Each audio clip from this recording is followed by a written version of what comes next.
I like people. I like talking to people, and I like hearing about people and getting involved with people. I like relationship. I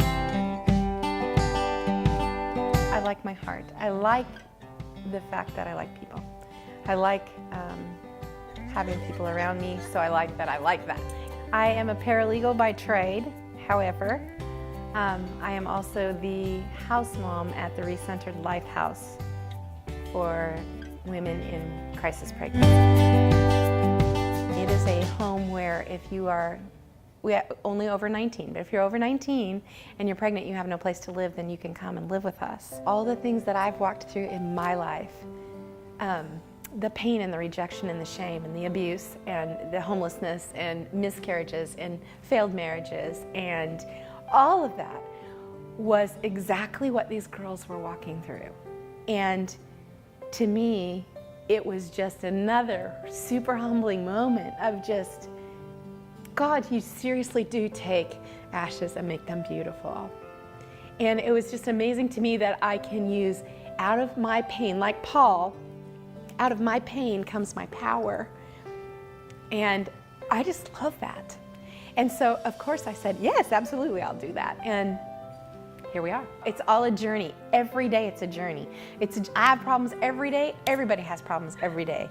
And I think getting on that level and being able to say, bring to the table stories of how you thought you've forgiven someone and you didn't, really helps. When they actually asked me to be the house mom for the Life House, because it brought my entire life into full circle, and it was a redemption story.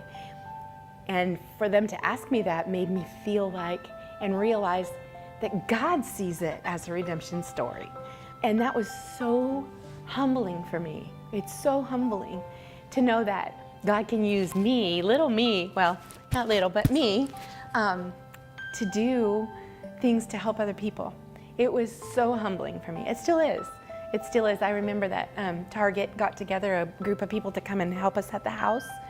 And I had to work that morning, so I pulled up and they were all over, working out in the yard, and I just stood there and cried. Because it's a beautiful thing. And if you're not used to that type of love, it's really humbling. One time I was on a worship team and they asked me to step down. They told me that I could not be on the worship team anymore because I was living in sin. And that was so powerful. Not in a judgmental type of way, but I realized at that point, God has rules. We need to live the way He wants us to live. It was discipline, but it didn't feel like discipline. It was more of a revelation for me. I had been in such a pattern in my life, and I had children at this time. Such a pattern of anger. Our house was angry, and there was no fun. Because once again, I had stepped away. And we were at a church service, and I had been praying that God show me, how He wants me to be. Show me how to get out of that. And He dropped the spirit of laughter into my life in the middle of church. And I think I laughed. I actually had to lay down on the seats. And thank goodness for a church that's okay with that. Our whole entire family has changed because of that. And I believe it's the spirit of laughter. I believe that's a gift, and I believe that God gives that to you. I think He has that, and it's okay to laugh. Keep going. Because even though something seems painful at that time, God will use that pain to help other people. And He will heal you.